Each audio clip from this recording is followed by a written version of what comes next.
क्षेत्र से राधा वल्लभ श्री हरिवंश। मेरे प्यारे गुरुदेव, आपके चरणों में कोटि कोटि प्रणाम। महाराज जी, श्री जी की कृपा से 4 साल से YouTube के माध्यम से आपके सत्संग सुनते हैं। महाराज जी, जीवन में अब यही आशा है कि एक पल भी श्री जी से दूर ना रहें। लेकिन मैं एक अध्यापिका हूँ, ज्यादा समय कार्य में व्यतीत होता है, उस समय भजन नहीं होता और बाद में कष्ट होता है कि सारा का सारा समय मैंने खो दिया। कृपया मार्गदर्शन करें महाराज जी। जिसका प्रश्न,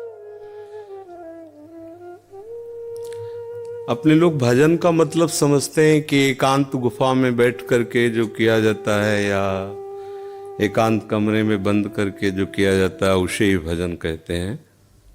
वो भी एक भजन का एक अंग है, पर उसे सांगोपांग भजन नहीं कहते। सांगोपांग भजन कहते हैं पहले ये स्वीकार करना है संपूर्ण सृष्टि श्री भगवान की है, इसे आस्तिकता कहते हैं और ये सत्य वस्तु है। वेद और उपनिषद जिस बात को प्रमाणित करते हैं वही बात प्रमाणित मानी जाती है। भगवान एकोहम बहुश्यामा, मैं एक बहुत रूपों में हो जाऊं, वो बहुत रूपों में खेल रहे हैं। आप उस सृष्टि में भेजे गए हैं अलग अलग सेवाओं के लिए।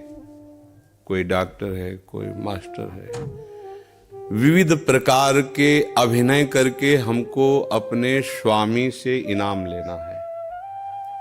किसी को वैरागी का अभिनय है, किसी का रागी का अभिनय है, लेकिन सबका एक अब स्वांग दिया गया है। अपने स्वांग को ठीक से निभा लो तो इस माया प्रपंच से मुक्त हो जाओगे, इनाम मिलेगा। अगर तुम मास्टर हो तो बच्चे में भगवत भावना करके और शिक्षा रूपी भजन उसको दीजिए। जो जिस क्लास की शिक्षा, ईमानदारी से आपके अंदर यही हो कि हे प्रभु, आप बालक रूप से हमारे सामने आए हो, मैं आपको शिक्षक रूप से शिक्षा दूंगी। और उस समय यदि भगवत भाव रहा तो आपने जितने घंटे बालकों को पढ़ाया वो भजन ही है, उससे बिलग नहीं। एक युद्ध क्षेत्र में खड़ा हुआ सूरवीर सामने के सैनिकों की गर्दन उतारता है अपने देश रक्षा के लिए, उसका वो भजन ही है, भजन से कम नहीं है, क्योंकि अपने धर्म के लिए वो युद्ध में वार कर रहा है। अधर्म से किया हुआ हर कार्य निष्फल है और धर्म के लिए किया हुआ हर कार्य भजन है, क्योंकि सृष्टि भगवान की है। अगर एक केवल मान लिया जाएगा कि माला चलाना इतना ही भजन है तो वो भजन के सर्वरूप को नहीं जानता है। अगर ऐसा ही हो तो अर्जुन जी कह रहे हैं श्री भगवान से कि मैं संन्यास लेकर के विरक्त होकर मांग कर खाऊंगा, पर मैं युद्ध नहीं करूंगा क्योंकि इसमें हिंसा होती है। और श्री भगवान कह रहे हैं कि नहीं, तुझे युद्ध करना ही होगा। मामुनिस्मर युद्ध च, मेरा स्मरण करते हुए तुझे युद्ध करना होगा। तो हमें ये बात समझनी कि हमको जो स्वांग मिला उसमें हम बेईमानी न करें। अगर आप डॉक्टर हैं तो मरीज रूपी भगवान की सर्वतोभावेन सेवा, आपको जो स्वांग मिला है आप उसमें बेईमानी मत कीजिए, सत्यता से चलिए, वही आपका भजन बन जाएगा, उसी से भगवान प्रसन्न हो जाएंगे। पर ये स्मृति रहे कि मैं किसका कार्य कर रहा हूं, बस अगर ये स्मृति चली गई तो अहंकार आ जाएगा। किसी भी बात का अभिमान आ जाना उपासना की वृत्ति का नाश हो जाना है। एक छोटा सा भी कार्य आपको भगवत प्राप्ति करा सकता है, उस कार्य का उद्देश्य बदल जाए, बस।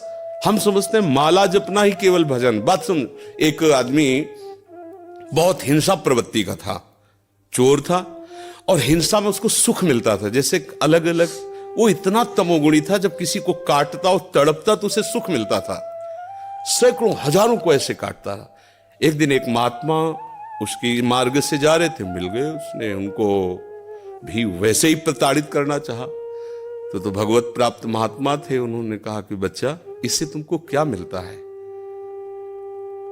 तो संतों के दर्शन से, संभाषण से अंतःकरण की मलिनता का नाश होता है।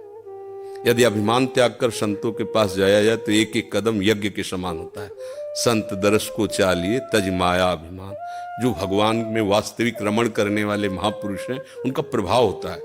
उस पापात्मा जीव की हिम्मत नहीं हो रही थी उनकी तरफ देखने की।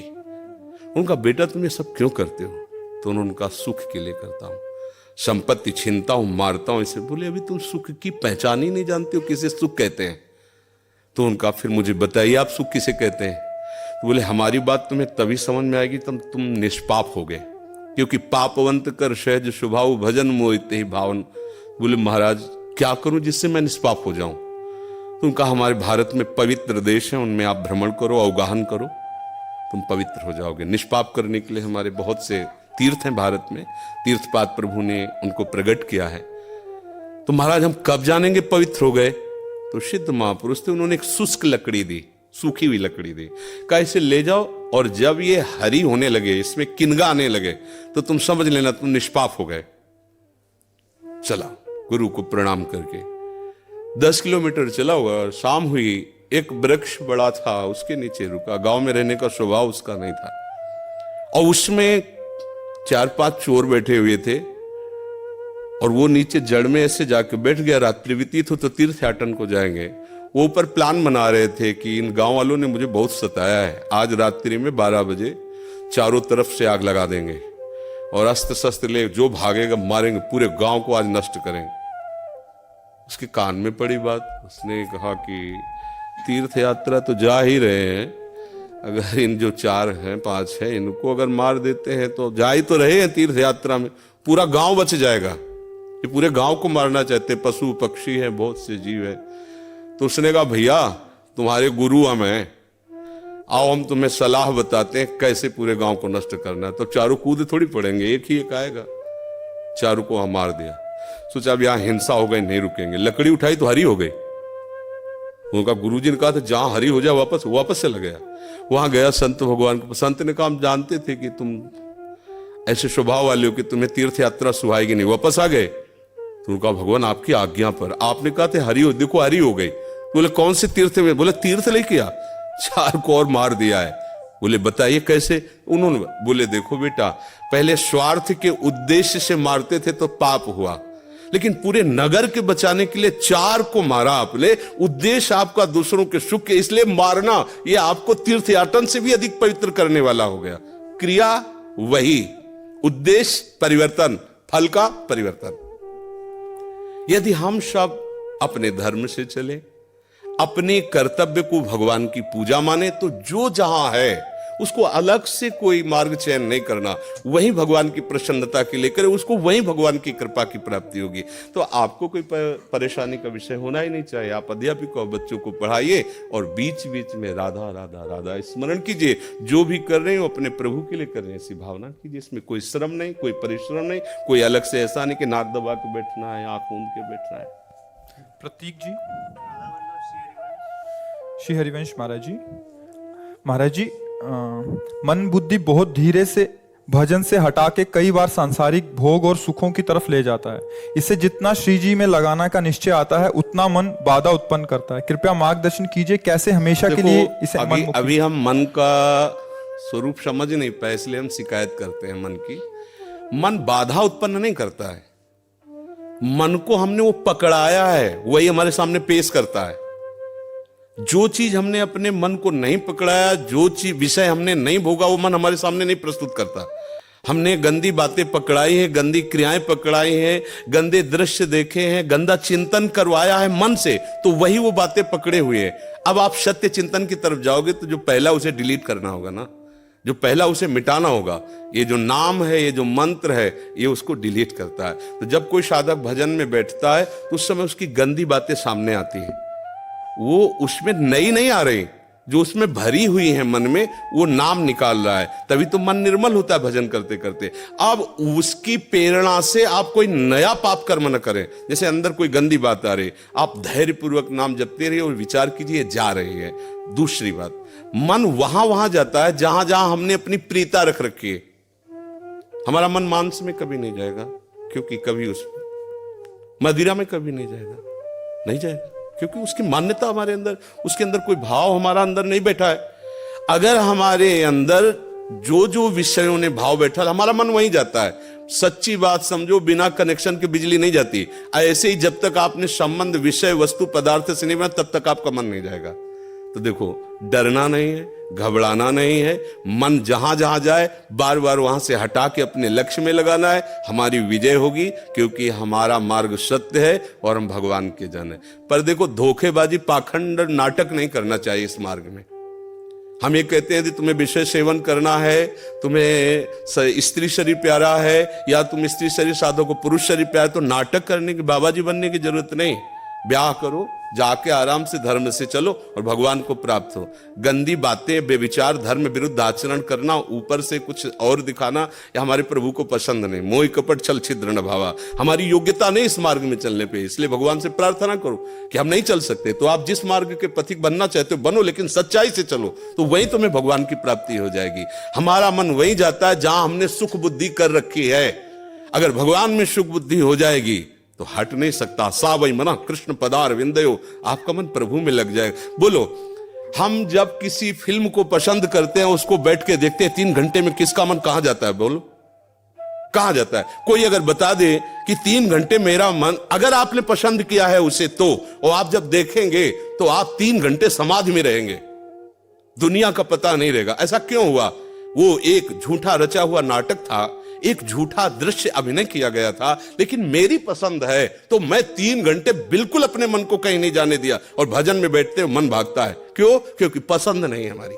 हम करना चाहते पर पसंद नहीं है। आप देख लीजिए ना, कोई भी आप सीन देख लीजिए, कोई भी आप विषय देख लीजिए, जिसमें आपको पसंद है वही मन पकड़ लेगा।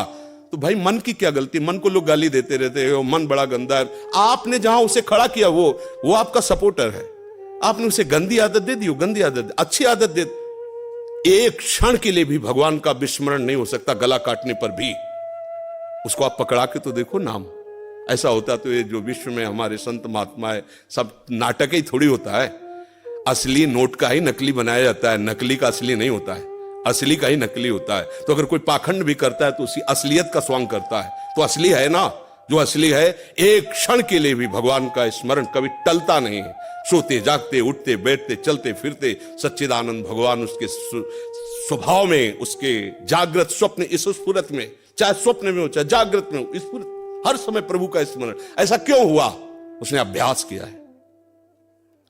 आंख लगा के हम निशाना नहीं लगा सकते, क्यों? अभ्यास नहीं। और ऐसे भी है, ऐसे मार देंगे, क्यों? अभ्यास। ऐसे आपने भजन का अभ्यास नहीं किया, पूर्व मन में विषय किया है, तो देखो आंख मूंदते आंख खोलते विषय चिंतन होता है, भगवत चिंतन नहीं। तो घबराने की जरूरत नहीं, गलत अभ्यास को अच्छे अभ्यास से मिटा देना है, कोई बड़ी बात नहीं। हम भगवान के अंश हैं, उनके बच्चे, हम कुछ भी कर सकते हैं। आप ये बात सब लोग बैठा लीजिए, कोई आकाश से पैदा नहीं होता, सब उसी जीव स्वरूप से आते हैं, ईश्वर के अंश। सब कुछ कर सकते हो। जब नारायण नर बन सकता है तो नर नारायण बनने में कोई संशय नहीं। आप चलो तो, पर आप भजन न करो, विषय सेवन करो तो बात अलग हो जाएगी। सब नाम जप करो, गंदे आचरण मत करो, जिससे दूसरों का अहित और दुख होता है ऐसी ना बात करो, ना ऐसी चेष्टा करो। भगवान कृपा करेंगे, आप सदैव सुखी रहोगे, आनंदित रहोगे। प्रिय सखी, गुरुदेव भगवान के चरणों में कोटि कोटि नमन। गुरुदेव भगवान, इस शरीर से काम वासना खत्म हो गई है, पति को काम वासना बहुत है, क्या करूं, मार्गदर्शन करें। पति के अनुकूल चलना चाहिए। जब 2 पाणी ग्रहण करते हैं, पति और पत्नी, तो एक दूसरे को सहयोग करके मित्र भाव से चलाना चाहिए। हमें अपनी रुचि दूसरे पर नहीं थोपनी चाहिए, बात ध्यान रखना चाहिए। हम दोनों एक मार्ग के साथी हैं, तो हमको चाहिए कि हमें अपनी रुचि उसके अनुकूल करनी चाहिए, उसको चाहिए कि हम अपनी रुचि को एक दूसरे के अनुकूल कर ले। अगर आपकी रुचि नहीं है तो पति को मनाइए और अपनी रुचि में उसको अनुकूल कीजिए। अगर वो अनुकूल नहीं होता तो आप कोशिश कीजिए कि आपकी वृत्ति के कारण कहीं वो व्यभिचार में ना उतर जाए, गंदे मार्ग में न जाए। उसका साथ दो, आप उसके साथी हो। आपका ब्रह्मचर्य उतना मान नहीं होगा जितना पति की आराधना मान होगी। पति को एक मित्र है, मान लो हम कह रहे हो वो पति परमेश्वर होता है, ऐसा मत मानिए। तो एक मित्र है, हम दोनों मिलकर के संसार मार्ग में चलना, तो हमारी रुचि ही पूरी थोड़ी होती है, दोनों की रुचि मिलनी चाहिए। अगर दोनों रुचि, दोनों ब्रह्मचारी रहो। अगर एक की रुचि नहीं तो दूसरे को सपोर्ट करना चाहिए कि कहीं वो लड़खड़ा के गिर न जाए, उसका मार्ग न भ्रष्ट हो जाए। हम ये देखते हैं कि 4 दिन बाद पति पत्नी ऐसे तलाक, ये क्या है क्या?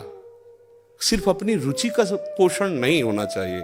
अगर हम 2 मिलते हैं, दोनों मित्र बनते हैं, तो एक दूसरे की रुचि का आदर करें, एक दूसरे की रुचि का सहयोग करें, तभी तो जीवन यात्रा चलेगी। नहीं तो कब ऐसे नहीं चलेगा। आप ब्रह्मचारी बन के बैठो और वो व्यभिचार में प्रवृत्त हो जाए, तो आपने पानी ग्रहण किया था, ये आपकी मित्रता नहीं सही रही। हाँ, वो बहुत ही व्यभिचारी है, अन्य अन्य अन्य, तो फिर अपने को अलग कर लेना चाहिए। अगर वो एक पत्नी व्रत है तो हमें उसका सहयोग करना चाहिए, उसमें ब्रह्मचर्य की तरफ वृत्ति न रखकर अपने पति की अनुकूलता की तरफ वृत्ति रखनी चाहिए।